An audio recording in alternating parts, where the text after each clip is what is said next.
BJP. Government വന്നതിന് ശേഷം കേരളം വിസ്മരിക്കപ്പെട്ട രീതിയിലാണ്. കേരളത്തിൽ ഒരു വികസനവും ഒരു വിഭാഗത്തിനും കൈവരിക്കാൻ സാധിക്കാത്ത ഭരണമായിരുന്നു ബി.ജെ.പി. ഭരണം. പറഞ്ഞ വാക്കുകൾ പോലും പാലിക്കാത്ത, അതിനുള്ള അന്തസ്സ് കാണിക്കാത്ത ഒരു ഗവൺമെന്റായിരുന്നു ബി.ജെ.പി. ഗവൺമെന്റ്. എന്താണ് കേരളത്തിന് കൊടുത്തത് എന്ന് ബി.ജെ.പിക്കാർ പറയാൻ സാധിക്കണം. ചെറുപ്പക്കാർക്ക് തൊഴിലവസരമുണ്ടാകാൻ എന്തെങ്കിലും ഒരു മാർഗം അവർ കണ്ടിട്ടുണ്ടോ? പറഞ്ഞ വാക്ക് പാലിക്കാത്തൊരു ഗവൺമെന്റ് എന്ന നിലക്ക് എന്തെങ്കിലും എപ്പോഴെങ്കിലും പറഞ്ഞാൽ പോലും ആ പറയുന്നത് നാളെ വരും, മറ്റന്നാൾ വരും എന്ന് പറഞ്ഞ് കേരളത്തിലെ ചെറുപ്പക്കാർ കാത്തിരുന്നെങ്കിലും അവർക്ക് നിരാശയാണ് ഫലം. നമുക്കൊന്നും കിട്ടിയിട്ടില്ല. കിട്ടിയത് എന്തെങ്കിലും ഉണ്ടെങ്കിൽ ബി.ജെ.പിയുടെ നേതാക്കന്മാർ പറയട്ടെ, അല്ലെങ്കിൽ മന്ത്രിമാർ പറയട്ടെ, അല്ലെങ്കിൽ എം.പിമാർ പറയട്ടെ. കേരളത്തിലുണ്ടല്ലോ ബി.ജെ.പിയുടെ എം.പിമാർ, അവർ പറയട്ടെ കേരളത്തിന് ചെയ്ത നേട്ടം എന്താ, ഗുണമെന്താന്നുള്ളത് അറിയട്ടെ. ഒരു ഗുണവും ചെയ്തിട്ടില്ല. പുരുഷന്മാർക്കായാലും സ്ത്രീകൾക്കായാലും ജോലി ഉണ്ടാവുക അവസരങ്ങൾ വളരെ കുറവാണ്. അതിനുള്ള സാഹചര്യങ്ങൾ ഉണ്ടാകുന്നില്ല. സാമ്പത്തികമായി ഇന്ത്യയിലെ പ്രശ്നം ഏറ്റവും പ്രധാനം തൊഴിലില്ലായ്മയാണ്. ആ തൊഴിലില്ലായ്മയ്ക്ക് ശാശ്വതമായ പരിഹാരം കാണാനുള്ള മൂലധനം അത് ഈ ബഡ്ജറ്റിന്റെ അകത്ത് എവിടെയും വലുതായിട്ട് നമ്മൾ കാണുന്നില്ല. വാക്ക് പാലിക്കുന്ന സ്വഭാവം ബി.ജെ.പി. സർക്കാരിനില്ല. കേരളം ഉൾപ്പെടെയുള്ള തെക്കൻ ഇന്ത്യൻ സംസ്ഥാനങ്ങളോടുള്ള കനത്ത അവഗണനയും അതുപോലെ നിഷേധാത്മകമായിട്ടുള്ള നിലപാടുമാണ് ബഡ്ജറ്റ് പ്രസംഗത്തിൽ നിന്ന് മനസ്സിലാക്കാൻ കഴിയുന്നത്. നിരവധി സ്ഥാപനങ്ങളും സംരംഭങ്ങളും ആരംഭിക്കുന്നതുമായി ബന്ധപ്പെട്ട പ്രഖ്യാപനങ്ങളിലൊക്കെ തന്നെ കണ്ടത് ബീഹാർ സംസ്ഥാനവും ആസാം സംസ്ഥാനം ഉൾപ്പെടെയുള്ള ചില സംസ്ഥാനങ്ങളാണ്.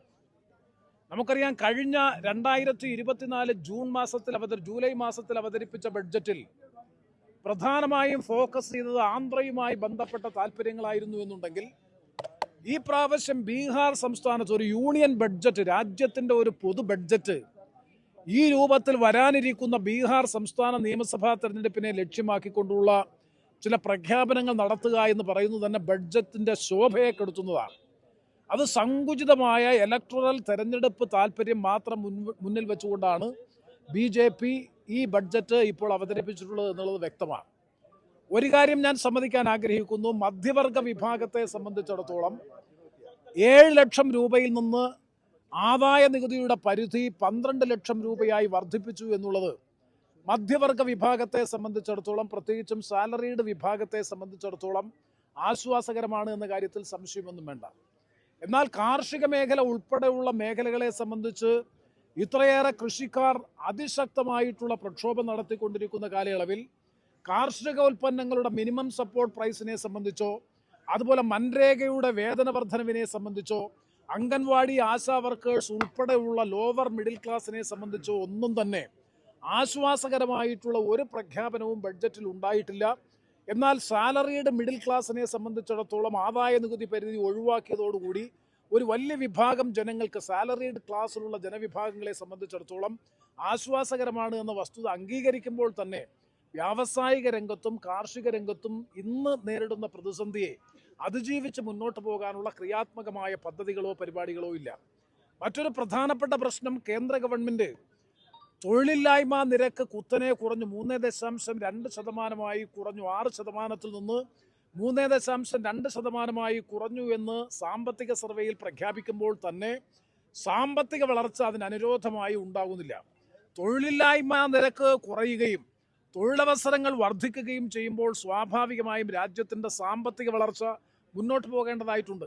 ആ സാമ്പത്തിക വളർച്ച പ്രതീക്ഷിച്ച 7% നിന്ന് താഴെയായി 6.4% കുത്തനെ കുറയുകയാണ് ചെയ്യുന്നത്.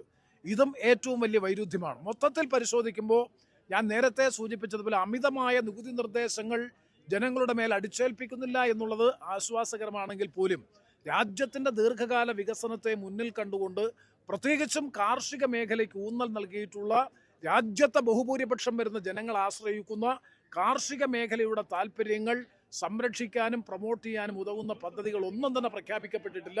പയർവർഗ്ഗങ്ങളുടെ പ്രൊമോഷന് വേണ്ടിയിട്ടുള്ള ചില പദ്ധതികൾ ഒഴികെ.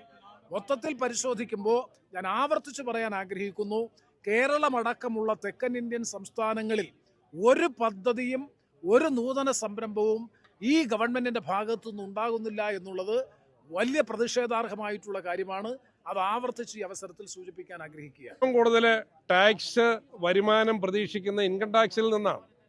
മുമ്പ് അത് കോർപ്പറേറ്റ് ടാക്സിൽ നിന്നായിരുന്നു. ഡയറക്റ്റ് ടാക്സിൽ നിന്നായിരുന്നു ഇന്ത്യയിൽ ഏറ്റവും കൂടുതൽ വരുമാനം ഉണ്ടായിക്കൊണ്ടിരുന്നത്. അത് കഴിഞ്ഞ 2 വർഷമായിട്ടാണ് കോർപ്പറേറ്റ് ടാക്സിൽ നിന്നുള്ള വരുമാനം കുറയുകയും ഡയറക്റ്റ് ടാക്സിൽ നിന്നുള്ള വരുമാനം കുറയുകയും ഇൻകം ടാക്സിൽ നിന്ന് ഉള്ള വരുമാനം വർദ്ധിക്കുകയും ചെയ്തത്. എന്ന് വെച്ചാൽ സാധാരണക്കാരുടെയും കൃഷിക്കാരുടെയും പാവപ്പെട്ടവരുടെയും കയ്യിൽ നിന്ന് നികുതി വരുമാനം കൂടുതലായി വാങ്ങിയെടുക്കുക, കോർപ്പറേറ്റുകളെ തലോടുക എന്നുള്ളതാണ്. 10 വർഷം കൊണ്ട് ഏതാണ്ട് 15 ലക്ഷത്തോളം കോടി ഉറുപ്പികയുടെ കോർപ്പറേറ്റ് ടാക്സ് എഴുതിത്തള്ളി. ഈ ബഡ്ജറ്റിൽ ഞങ്ങളെല്ലാം ഏറെ പ്രതീക്ഷയോടെ നോക്കിയിരുന്ന് കൃഷിക്കാർ ഏറ്റവും കൂടുതൽ ഇന്ത്യയിലെ ഏറ്റവും കൂടുതൽ ജനങ്ങളുള്ള കാർഷിക മേഖലയിലെ കടങ്ങൾ അല്പമെങ്കിലും എഴുതിത്തള്ളുക എന്നുള്ളതാണ്. ഒരു ചില്ലി പൈസ കാർഷിക കടം എഴുതിത്തള്ളാനുള്ള ഒരു സമീപനം ഉണ്ടായില്ല എന്നുള്ളതാണ് ഏറ്റവും നിർഭാഗ്യമായിട്ടുള്ളത്. ഈ കോർപ്പറേറ്റ് ടാക്സ് ഇന്ത്യയുടെ വരുമാന മാർഗത്തിൽ അതിൻ്റെ വോളിയം കുറഞ്ഞപ്പോഴും കഴിഞ്ഞ 2 വർഷം ഏതാണ്ട് 3,74,000 കോടി ഉറുപ്പിക ടാക്സ് എഴുതിത്തള്ളി. 10 വർഷം കൊണ്ട് 15 ലക്ഷം കോടി എഴുതിത്തള്ളി. അപ്പോൾ ഈ ബഡ്ജറ്റിൻ്റെ എല്ലാം ഈ അവതരിപ്പിക്കുന്ന ഓരോന്നിൻ്റെ ലക്ഷ്യം എന്ന് പറയുന്നത് വൻകിടക്കാരെ പ്രോത്സാഹിപ്പിക്കുക, സാധാരണക്കാരെ അവഗണിക്കുക എന്നുള്ളതാണ്. ഇവിടെ MSME കുറിച്ച് പുതിയ വാഗ്ദാനമൊക്കെ നൽകിയിട്ടുണ്ട്. യഥാർത്ഥത്തിൽ ഇന്ത്യയുടെ എക്സ്പോർട്ടിൻ്റെ ഏറ്റവും 45% എന്ന് പറയുന്ന MSME എന്നുള്ളതാണ്. ഇന്ത്യയുടെ ഗ്രോത്തിന് ഏറ്റവും വലിയ സംഭാവന ചെയ്യുന്ന MSME ആണ്. എങ്ങനെയാണ് MSME തകർന്നത്? ഡിമോണിറ്റൈസേഷൻ മുതൽ, കോവിഡ് കാലഘട്ടം മുതൽ പിന്നീട് അങ്ങോട്ട് ഗവൺമെൻറ് കൈക്കൊണ്ട നെഗറ്റീവായിട്ടുള്ള സമീപനം കൊണ്ടാണ് ഇവിടെ MSMEക്ക് ഒരു തകർച്ചയുണ്ടായത്. അതിനെ അക്സലറേറ്റ് ചെയ്യാനുള്ള പുതിയ പ്രപ്പോസൽസ് ഒന്നും പറയാതെ തന്നെ MSMEയെ കുറിച്ച് വലിയ കാര്യമായിട്ട് പറഞ്ഞുകൊണ്ട് പ്രത്യേകിച്ച് എന്തെങ്കിലും ഉണ്ട് എന്നുള്ളത് എനിക്ക് ഇവിടെ തോന്നുന്നില്ല. അതുപോലെ തന്നെ ഇതൊരു ഇന്ത്യ ഗവൺമെൻറ് ബഡ്ജറ്റല്ല, ഇതൊരു ബീഹാർ ബഡ്ജറ്റാണ്. ഒരു തെരഞ്ഞെടുപ്പ് നടക്കാൻ പോകുന്ന സ്റ്റേറ്റിലേക്ക് കുറേ വാഗ്ദാനങ്ങൾ വാരിക്കോരി നൽകി ബാക്കിയുള്ള സംസ്ഥാനങ്ങളെ അവഗണിച്ചുകൊണ്ടുള്ള ഒരു റീജിയണൽ ബഡ്ജറ്റാണ് എന്നുള്ളതാണ് യാഥാർത്ഥ്യം. നമ്മളെ അഭിമുഖീകരിക്കുന്ന ഏറ്റവും വലിയ പ്രശ്നം എന്താ? അൺഎംപ്ലോയ്മെൻറ്റ്. 47 വർഷത്തെ ചരിത്രത്തിലെ ഏറ്റവും ഉയർന്ന നിലയിൽ നിൽക്കുകയാണ്. ആ അൺഎംപ്ലോയ്മെൻറ്റ് അഡ്രസ്സ് ചെയ്യാനുള്ള എന്തെങ്കിലും ഒന്ന് കാര്യം ഇതിലുണ്ടായിട്ടുണ്ട് എന്ന് തോന്നുന്നില്ല. ഇവിടെ ഒരു എക്കണോമിക് ഡെവലപ്മെൻറ്റിൻ്റെ ഏറ്റവും പ്രധാനപ്പെട്ട കാര്യം എന്താ? അതിൽ സർവീസ് സെക്ടറിലേക്ക് കൂടുതൽ ആളുകൾ പ്രവേശിക്കും. ഇതിപ്പം കഴിഞ്ഞ 2 വർഷമായിട്ടുണ്ടാകുന്നത് എന്താ? സർവീസ് സെക്ടറിൽ നിന്ന് 70 ലക്ഷം ആളുകൾ അഗ്രികൾച്ചറിലേക്ക് തിരിച്ചുപോയി എന്നുള്ളതാണ്. അവർ സർവീസ് സെക്ടറിലേക്കോ മറ്റ് മേഖലകളിലേക്കോ പോകാനുള്ള ഒരു കാര്യങ്ങളും ഒന്നും പറയുന്നില്ല. ഇവിടെ MSPയെ കുറിച്ചൊന്നും പറയുന്നില്ല. റബ്ബറടക്കം കാർഷിക മേഖലയിലെ കാര്യങ്ങളെക്കുറിച്ച് ഒന്നും പറയുന്നില്ല. ഇവിടെ റബ്ബർ മേഖലയിലാണെങ്കിൽ സബ്സിഡി 15ഓളം സബ്സിഡി നിർത്തിവെച്ചു, ഒന്നും അതേക്കുറിച്ച് പറയുന്നില്ല. ഇവിടെ നമ്മൾ കാണേണ്ടത് ഈ ബഡ്ജറ്റ് ലക്ഷ്യമിട്ടിരിക്കുന്നത് ഒന്ന് കുറേ വാചകമടി കസർത്തുകൾ മാത്രം, ബാക്കി മേഖലയിലെല്ലാം ലക്ഷ്യമിട്ടിരിക്കുന്നത് കോർപ്പറേറ്റുകളെ തലോടുക, അവർക്ക് ആനുകൂല്യങ്ങൾ കൊടുക്കുക, അവരുടെ ടാക്സ് കുറച്ചു കൊണ്ടുവരിക എന്നുള്ളതല്ലാതെ പാവപ്പെട്ടവൻ്റെ സാധാരണക്കാരൻ്റെ ജീവിതത്തിൽ ഒരു മാറ്റവും ഉണ്ടാക്കുന്ന ഒരു ബഡ്ജറ്റായി ഇത് തോന്നുന്നില്ല. ഇപ്പോൾ ഇത് സ്റ്റേറ്റുകളുടെ ഒരു പ്രാധാന്യം അല്പമെങ്കിലും ഗവൺമെൻറ് തിരിച്ചറിയുന്നു എന്നുള്ളതിൽ ഉള്ളൊരാശ്വാസമുണ്ട്. പക്ഷേ എങ്കിലും അതിൽ പോലുമുള്ള ഒരു വലിയ വിവേചനം, തെരഞ്ഞെടുപ്പിൽ ജയിക്കാൻ എന്ത് ചെയ്യണം എന്നുള്ളത് കണ്ട് തെരഞ്ഞെടുപ്പ് നടക്കുന്ന ഒരു സ്റ്റേറ്റിനോട് നടത്തിയ തലോടൽ മാത്രമാണ്. കേരളത്തെ സംബന്ധിച്ചുള്ള അടിസ്ഥാന വിഷയങ്ങളൊന്നും പരിഹരിക്കപ്പെട്ടിട്ടില്ല. കേരളത്തിൻ്റെ റെയിൽ മേഖലയിലെ ഏറ്റവും വലിയ സ്വപ്നം എന്ന് പറയുന്നത് ശബരി റെയിൽവേ ആണ്. ആ ശബരി റെയിൽവേയെക്കുറിച്ച് ഒന്നും ഈ ഏറ്റവും കൂടുതൽ കേരളത്തെക്കാൾ കൂടുതൽ ജനങ്ങളെ ടേക്ക് കെയർ ചെയ്യേണ്ടി വരുന്ന ശബരിമലയുമായി ബന്ധപ്പെട്ട് വരുന്ന ഒരു പദ്ധതിക്ക് പോലും അതിന് പോലും വേണ്ട ഒരു പ്രാധാന്യം നൽകാനോ ടേക്ക് കെയർ ചെയ്യാനോ തയ്യാറായിട്ടില്ല. കേരളത്തെ സംബന്ധിച്ച് വളരെ നിരാശാജനകം. കാരണം ഏറ്റവും കൂടുതൽ തൊഴിൽരഹിതരായ ചെറുപ്പക്കാരുള്ള സംസ്ഥാനത്ത് തൊഴിൽ മേഖലയിലും ഒന്നുമില്ല. കേന്ദ്ര ഗവൺമെൻറ്റിൻ്റെ ഒഴിവുകൾ പോലും നികത്തുന്നതിനെ കുറിച്ചുള്ള പ്രഖ്യാപനമില്ല. അപ്പോൾ നിരാശാജനകമായ ഒരു ബഡ്ജറ്റ് എന്നല്ലാതെ മറ്റൊന്നും പറയാൻ. കേരളത്തിൻ്റെ ദീർഘകാലത്തെ ഒരാവശ്യത്തോടും പ്രതികരിച്ചില്ല എന്ന് മാത്രമല്ല, പൂർണ്ണമായിട്ടുള്ളൊരു അവഗണനയാണ് ബജറ്റിൽ പ്രതിഫലിക്കുന്നത്. അതേസമയം കഴിഞ്ഞ ബജറ്റിനെ പോലെ തന്നെ 6 ഇടത്താണ് ബീഹാറിനെ കുറിച്ച് പരാമർശിക്കുന്നത്. ആന്ധ്രാപ്രദേശ് എന്തുകൊണ്ട് ബജറ്റിൽ ഇല്ലാതെ വേണമെങ്കിൽ ആൾക്കാർക്ക് അത്ഭുതപ്പെട്ടേക്കാം. പക്ഷേ ഈ ബജറ്റ് അവതരണത്തിന് തൊട്ട് മുമ്പ് പ്രധാനമന്ത്രി ആന്ധ്രാപ്രദേശിൽ പോയി നിരവധി പദ്ധതികൾ അവിടെ പ്രഖ്യാപിക്കുകയും ചെയ്തു. അതുകൊണ്ട് തന്നെ ഇക്കുറി എക്സ്ക്ലൂസീവായിട്ട് ബീഹാറിൻ്റെ ഒരു ഊഴമായി മാറി. അത് ബീഹാറിലെ ഈ പറയുന്ന താമര വിത്തുൾപ്പെടെ അതിനുള്ള പ്രത്യേക ബോർഡ്, ഗ്രീൻഫീൽഡ് എയർപോർട്ട്, അങ്ങനെ 6 സ്ഥലത്താണ് ബീഹാറിനെ പരാമർശിക്കുന്നത്. എത്രത്തോളം രാഷ്ട്രീയ സങ്കുചിതത്വമാണ് ഈ ബജറ്റിൽ പ്രതിഫലിക്കുന്നത് എന്നുള്ള കാര്യം ഈ ഒരു പരാമർശം കൊണ്ട് തന്നെ വ്യക്തമാകുന്നതാണ്. കേരളത്തിൻ്റെ എത്രയോ ആവശ്യങ്ങൾ, ഒരു 1.5 ഡസനോളം ആവശ്യങ്ങളുണ്ട്, ഒരു ആവശ്യത്തോടും പ്രതികരിച്ചിട്ടില്ല. ഈ ജീവൻ രക്ഷാ മരുന്നുകളുടെ ഇറക്കുമതി തീരുവ കുറച്ച് നന്നായിരിക്കുന്നു.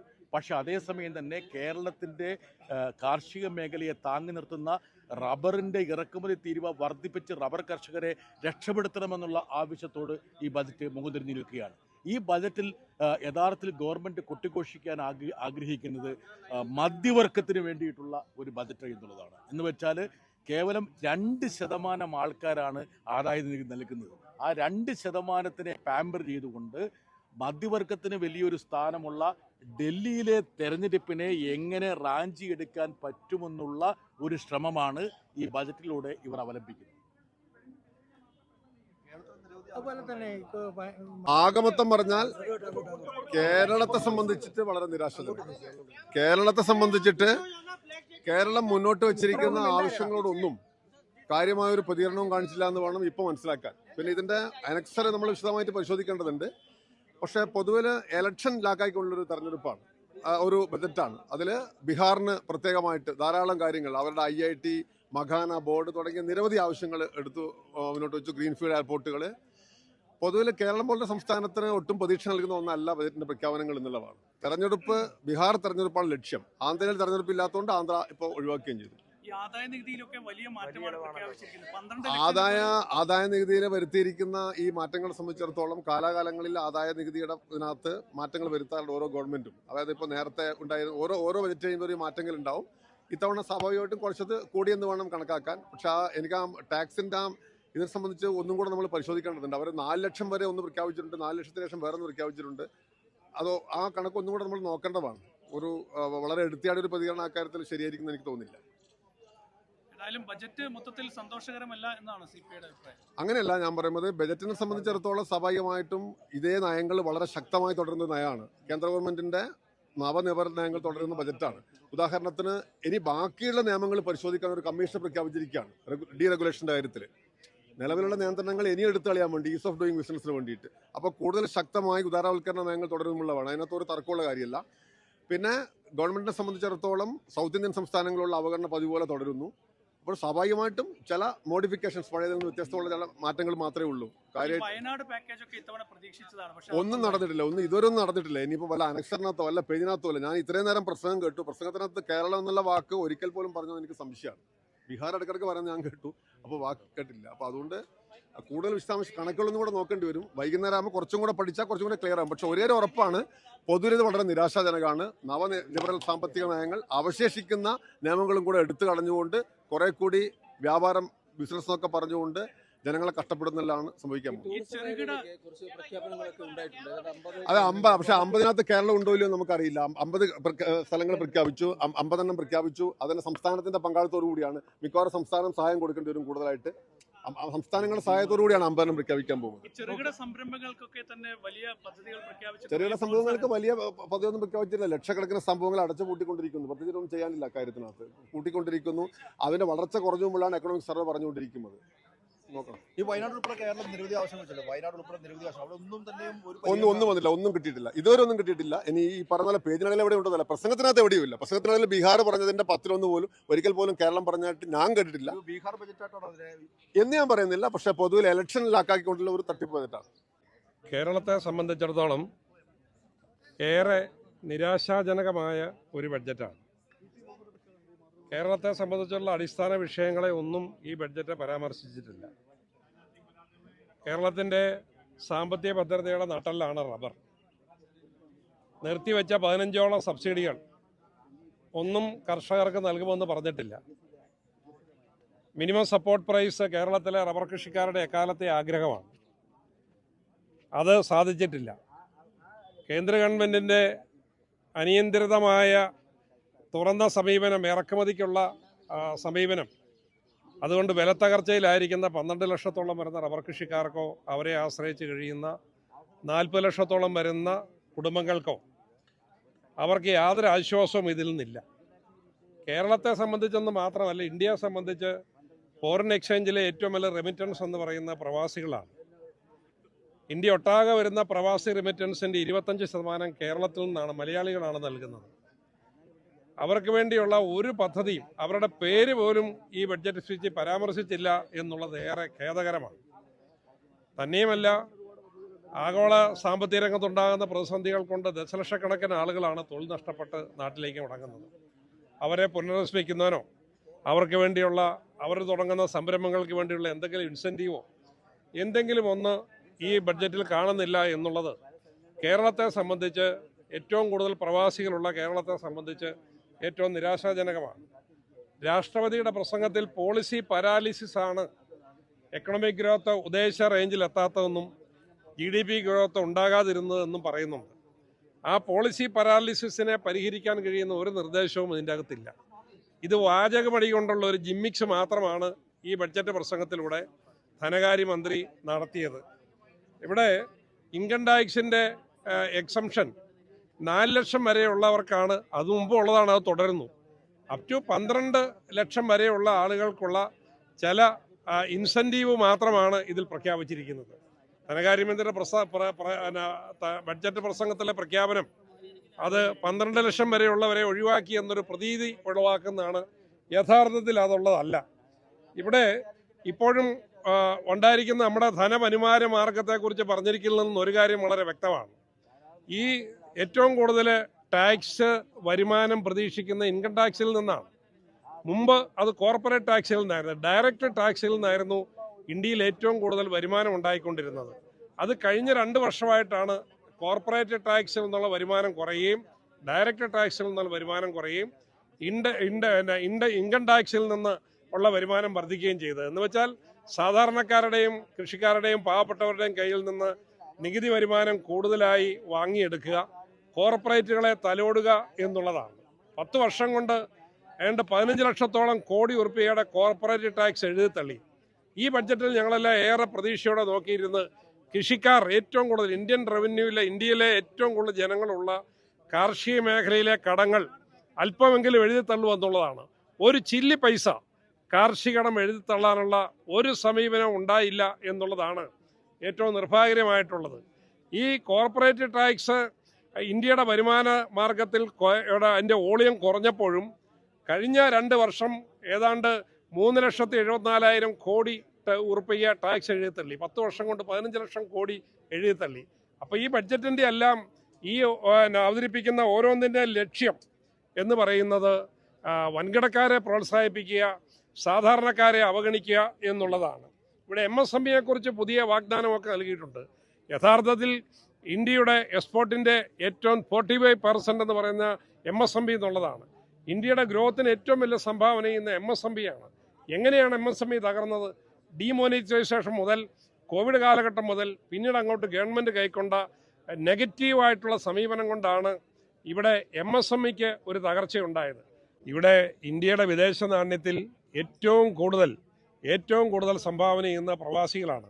ആ പ്രവാസികൾ നൽകുന്ന സംഭാവനയുടെ 25% മലയാളികളാണ് നൽകുന്നത്. ഇന്ത്യ ഒട്ടാകെ വരുന്ന ഫോറിൻ റെമിറ്റൻസിൽ 25% മലയാളികൾ നൽകുന്നതാണ്. അവർക്ക് വേണ്ടി ജോലി നഷ്ടപ്പെട്ടു വരുന്നവരെ പുനരധിവസിപ്പിക്കാൻ പദ്ധതിയില്ല. അവർ തുടങ്ങുന്ന സംരംഭങ്ങൾക്ക് പ്രത്യേകമായ ഒന്നുമില്ല.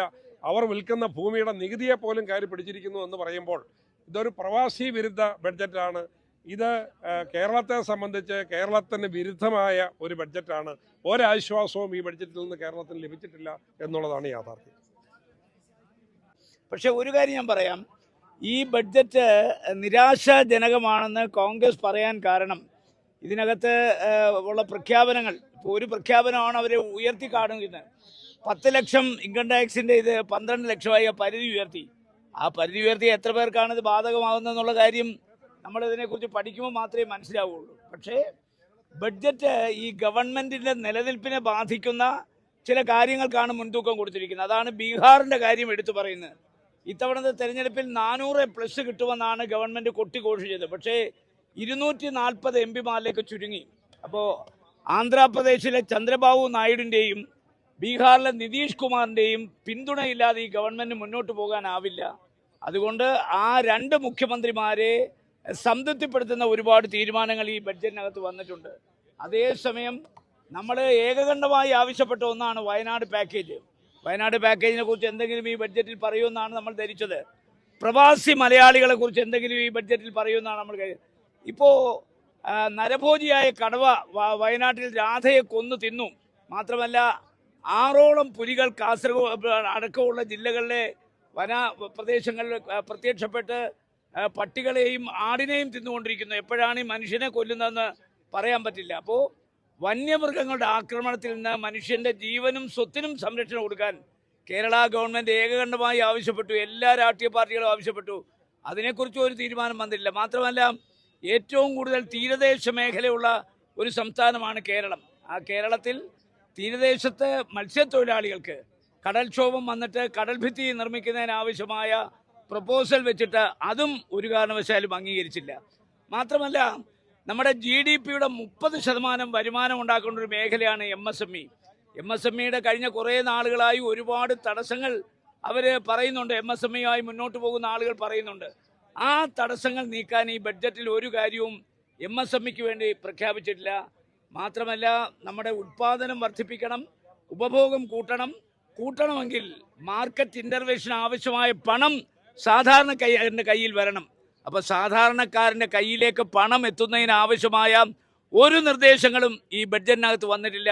അതുകൊണ്ട് നമ്മുടെ രാജ്യം വികസിത ഭാരതം എന്ന മുദ്രാവാക്യം പണ്ട് മോഡി പ്രധാനമന്ത്രിയായ കഴിഞ്ഞ 2019 അദ്ദേഹം പറഞ്ഞു $5 ട്രില്യൺ 2025 ഇപ്പോൾ $5 ട്രില്യൺ എത്തിയോ? എത്ര വരെ എത്തിയത് നമുക്കറിയാം. ഇതൊക്കെ പ്രഖ്യാപനങ്ങൾ മാത്രമാണ്. പ്രായോഗിക തലത്തിൽ അസാധ്യമായ കാര്യങ്ങളാണ് പ്രഖ്യാപനത്തിലൂടെ വരുന്നത്. അതുകൊണ്ട് ഇത് ജനങ്ങളെ സൂചിപ്പിക്കാനുള്ളൊരു ഗിമ്മിക്കായി മാത്രമേ നമുക്ക് കാണാൻ സാധ്യമാകൂ. മഹാഭൂരിപക്ഷം വരുന്ന ജനങ്ങൾക്കും രാജ്യത്തെ യുവാക്കൾക്കും എതിരായ യുദ്ധപ്രഖ്യാപനമാണ് ഈ ബഡ്ജറ്റ് നടത്തിയിരിക്കുന്നത്. രാജ്യത്ത് ലക്ഷക്കണക്കിന് ഒഴിവുകൾ വിവിധ സർക്കാർ സർവീസുകൾ ഒഴിഞ്ഞടക്കുകയാണ്. രാജ്യത്തെ ഏറ്റവും പ്രധാനപ്പെട്ട ഒന്നാമത്തെ തൊഴിൽ ദാതാവ് എന്ന് വിശേഷിപ്പിക്കാൻ കഴിയുന്ന ഒരു മേഖല രാജ്യത്തെ സർക്കാർ അല്ലെങ്കിൽ പൊതുമേഖലാ സ്ഥാപനങ്ങളാണ്. അവിടെ ലക്ഷക്കണക്കിന് ഒഴിവുകൾ ഒഴിഞ്ഞുകിടക്കുന്നു. അതിനെക്കുറിച്ച് സർക്കാർ മിണ്ടുന്നില്ല. രണ്ടാമത് വളരെ പ്രധാനപ്പെട്ട മേഖല, തൊഴിൽ ദാതാവ് എന്ന് പറയാവുന്ന മേഖല MSME സെക്ടറാണ്, വ്യവസായ മേഖലയാണ്. വ്യവസായ മേഖലയിലെ വളർച്ചാ നിരക്കിനെ കുറിച്ച് പ്രതീക്ഷിക്കുന്ന വളർച്ചാ നിരക്ക് 6 മാത്രമാണെന്നുള്ള എക്കണോമിക് സർവേ റിപ്പോർട്ട് പറയുന്നുണ്ട്. നമ്മൾ മനസ്സിലാക്കേണ്ടത് ഒരു കാലത്ത് ആ വളർച്ചാ നിരക്ക് വ്യവസായ മേഖലയിൽ 12% മുകളിൽ പോയിരുന്നതാണ്. അപ്പോൾ പകുതിയിലധികമായി കുറയുകയാണ്. അതിൻ്റെ അർത്ഥം വരും കാലങ്ങളിലും തൊഴിലില്ലായ്മ രൂക്ഷമാകാനാണ് സാധ്യത.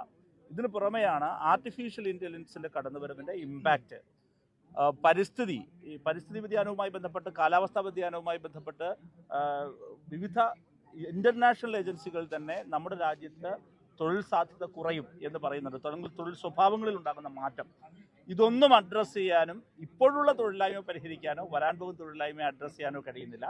വേറൊരു പ്രധാനപ്പെട്ട കാര്യം, രാജ്യത്ത് IT അല്ലെങ്കിൽ അനുബന്ധ മേഖല, ന്യൂ ജനറേഷൻ എന്ന് പറയാവുന്ന ഒരുപാട് തൊഴിൽ മേഖലകളിൽ വർക്ക് ലൈഫ് ബാലൻസുമായി ബന്ധപ്പെട്ട് കടുത്ത മാനസിക സമ്മർദ്ദം അഭിമുഖീകരിക്കുന്ന ഒട്ടേറെ പ്രശ്നങ്ങളുണ്ട്. അതിനൊന്നും അഡ്രസ്സ് ചെയ്യുന്നില്ല. ഗിഗ് വർക്കേഴ്സിനോട് ഇഷ്രാം പോർട്ടലിൽ രജിസ്റ്റർ ചെയ്യണം എന്ന് പറയുന്നു. അവർക്ക് കാർഡ് കൊടുക്കും എന്നല്ലാണ് 1 കോടി പേർക്ക് അതിൻ്റെ ഗുണം കിട്ടുമെന്ന് പറഞ്ഞു പോകുന്നതല്ലാതെ അവരുടെ വെൽഫെയർ മെക്കാനിസത്തെക്കുറിച്ച് ഒരു കാര്യവും പറയുന്നില്ല. ചുരുക്കി പറഞ്ഞാൽ അസംഘടിത മേഖല, രാജ്യത്തെ സംഘടിത മേഖല, ഇവിടെയൊന്നും തൊഴിലില്ലായ്മ പരിഹരിക്കുന്നതിനും രാജ്യത്ത് ഉയർന്നുകൊണ്ടിരിക്കുന്ന ജീവിത ചെലവിനെ മീറ്റ് ചെയ്യുന്ന വിധം അവരുടെ വരുമാനം വർദ്ധിപ്പിക്കുന്നതിനും വരുമാനം സ്റ്റഡിയാക്കുന്നതിനുമുള്ള ഒരു പ്രപ്പോസലുമില്ല എന്നുള്ളതാണ് ഏറെ പ്രധാനപ്പെട്ട കാര്യം. കേരളത്തെ പൂർണ്ണമായി അവഗണിക്കുകയും ചെയ്തിരിക്കുന്ന ബഡ്ജറ്റാണ് ഈ ബഡ്ജറ്റ്.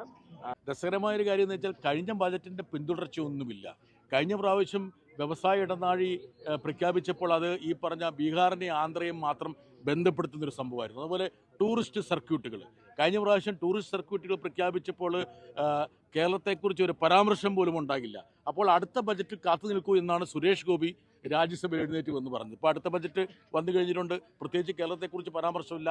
ഇപ്പോൾ ഈ പറഞ്ഞ 100 ജില്ലകൾക്ക്, അതായത് കാർഷിക മേഖലയിൽ ഇന്നവേറ്റീവായി നൂതനമായിട്ടുള്ള പരീക്ഷണത്തിന് വേണ്ടി തിരഞ്ഞെടുക്കുന്നു. അതിൻ്റെ ഉത്തരവാദിത്തം പോലും യഥാർത്ഥത്തിൽ സംസ്ഥാനങ്ങളുടെ തലയിൽ കെട്ടിവെച്ചിരിക്കുകയാണ്. എന്ന് വെച്ചാൽ സംസ്ഥാനങ്ങളിലെ കൂടി ധനപങ്കാളിത്തത്തോടു കൂടി മാത്രമേ അത്തരത്തിലുള്ള പരീക്ഷകൾ നടത്തൂ. ഏറ്റവും പ്രധാനപ്പെട്ട കാര്യം എന്ന് വെച്ചാൽ ഇക്കണോമിക് സർവേ, സാമ്പത്തിക സർവേ ചൂണ്ടിക്കാണിച്ചൊരു കാര്യമുണ്ട്. അതായത് എല്ലാ മേഖലയിലും രൂക്ഷമായിട്ടുള്ള പ്രതിസന്ധിയാണ്. പ്രത്യേകിച്ച് മാനുഫാക്ചറിങ് സെക്ടർ ഉൾപ്പെടെ വളർച്ചാ നിരക്ക് ഗണ്യമായി കുറയുന്നു. ഇന്ത്യയിൽ നിന്ന് വിദേശ നിക്ഷേപം പലായനം ചെയ്യുന്നു. രൂപയുടെ വില ഇടിയുന്നു. സമസ്ത മേഖലയും വലിയൊരു പ്രതിസന്ധിയാണ് എന്ന് എക്കണോമിക് സർവേ പറയുന്നു. മാത്രമല്ല, കോവിഡിന് മുമ്പുള്ള വേതനം പോലും ഇന്ത്യയിലെ തൊഴിലാളികൾക്ക് കിട്ടുന്നില്ല എന്ന് എക്കണോമിക് സർവേ അടിവരയിട്ട് പറയുന്നു. യഥാർത്ഥത്തിൽ ഇന്ത്യൻ സമ്പദ്ഘടനയെ ഗ്രസിച്ചിരിക്കുന്ന പ്രതിസന്ധിയെക്കുറിച്ചൊന്നും ബജറ്റ് മിണ്ടുന്നില്ല, നിശബ്ദമാണ്. കേരളത്തിൻ്റെ കാര്യം നമ്മൾ പറഞ്ഞു. അത് മാത്രമല്ല, ഇന്ത്യയുടെ കാര്യത്തെക്കുറിച്ച് പോലും, ഇന്ത്യൻ സമ്പദ്ഘടന എങ്ങനെയാണ് പുനർജീവിപ്പിക്കാൻ കഴിയുക, ഇന്ത്യൻ സമ്പദ്ഘടനയുടെ പ്രശ്നങ്ങളും പ്രതിസന്ധികളും, അതുപോലെ മൂലധന നിക്ഷേപത്തെക്കുറിച്ച് ഇക്കുറി നിശബ്ദമാണ് ഈ ബജറ്റ്. കേവലപരമായിട്ട് എനിക്ക് തോന്നുന്നു ഈ ബീഹാർ എന്നുള്ള ഒരു രാഷ്ട്രീയ സമ്മർദ്ദത്തിന് വഴങ്ങിക്കൊണ്ടുള്ളതും രണ്ട് ഡൽഹി തെരഞ്ഞെടുപ്പിൽ എങ്ങനെ മേൽനോട്ടം ഉണ്ടാക്കാൻ കഴിയും എന്നുള്ളതാണ് യഥാർത്ഥത്തിൽ ഈ ബജറ്റിലൂടെ സർക്കാർ ഉന്നം വെക്കുന്നത്. കേവലം 2% വരുന്ന ആദായ നികുതി ദായകരുടെ പ്രശ്നത്തിൽ ഇടപെട്ടുകൊണ്ട് ഒരു വലിയൊരു ഇംപ്രഷൻ, ഒരു പ്രതീതി സൃഷ്ടിക്കാനാണ് ഈ സർക്കാർ ശ്രമിച്ചിരിക്കുന്നത്. 2% മാത്രമാണ് ഇൻകം ടാക്സ് നൽകുന്നത്. അത് മാത്രമല്ല, ഈ ടാക്സ് വിദഗ്ധന്മാർ പറയുന്നുണ്ട് ഇതിനകത്ത് ഹിഡൻ ആയിട്ടുള്ള ഒരുപാട് കാര്യങ്ങളുണ്ട് എന്ന്. ഈ ബജറ്റിൽ തന്നെ 2 തവണ നിർമ്മല സീതാരാമൻ കോഷൻ ചെയ്ത ആൾക്കാരെ. എന്താണ് കോഷൻ ചെയ്തത്? അതായത് ക്യാപിറ്റൽ ഗെയിൻസ് ഉൾപ്പെടെയുള്ള അത് ഇതിൻ്റെ പരിധിയിൽ വരില്ല എന്ന് വലിയൊരു കോഷനിങ് ആണ് നടന്നിരിക്കുന്നത്. രാജ്യത്ത് ഏറ്റവും രൂക്ഷമായ 2 പ്രശ്നങ്ങൾ, ഒന്ന് രാജ്യത്തെ രൂക്ഷമായ വിലക്കയറ്റവും മറ്റൊന്ന്